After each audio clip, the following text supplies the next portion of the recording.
Sister Lily apologizes to Asta, but like the true wizard king he is, he reassures her it's all fine because he gonna go balls deep. Wait, no, I meant he's a subscriber and that he's hit the notification bell for our channel because that's what Chads do.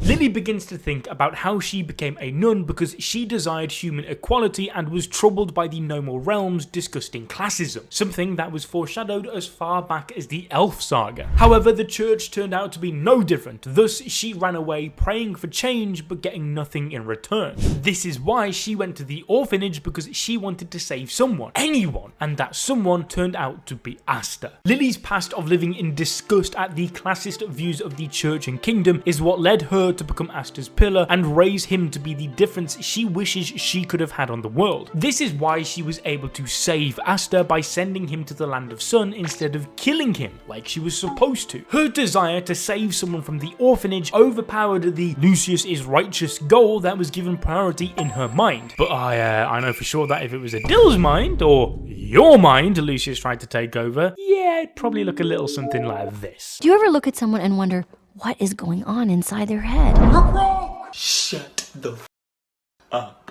That's when Ryu shows up, informing Lily that Asta has grown stronger since then and that it's now his turn to save her, adding further evidence to our analysis of how Lucius, similar to the concepts in Abrahamic religions, is an antichrist, a false prophet who will visit the world to speak about his ideals of peace, and how through the use of his influence and brainwashing, he will persuade people to believe that he is not just a prophet, but ultimately that he is a god. Continuing this theme, Lucius is performing many feats similar to Jesus of the real world, who warned off the Antichrist. Someone who will have abilities similar to his will be able to prove his false prophecies. Lucius healed the blind just like Jesus. He is resurrecting the dead just like Jesus. And he is preaching a message to create a peaceful world just like Jesus. But as we know, his methodology of achieving this has been evil and manipulative from the very beginning. For example, he used his own brother Dante the Simp to draw Lucifero out so that he could die and steal his heart. He brought Magicula to Vanica and had her pose as one of the powerful rulers of the underworld when in actuality it was Astaroth. However, the most well-known and twisted of them all was stripping Xenon of his peace after he declared to Lucius he no longer wanted to become a devil host and instead sought out a happy life with his best friend Alan, climbing the ranks to protect the Spade. This would have ruined Lucius's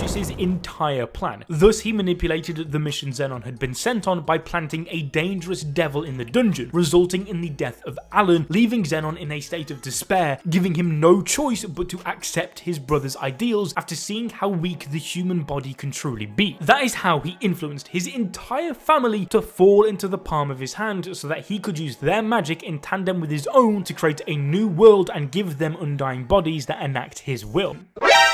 Wait a minute. Editor, are you seeing this? Are we going to need to... Yeah. No, I think we're going to need a close-up. There, freeze that. Zoom in right here on the spot. Freeze and enhance. Oh my god! Well, ladies and gentlemen, there we have it. That right there is enough confirmation I'll ever need that we're getting a Black Clover sequel, baby! Woo!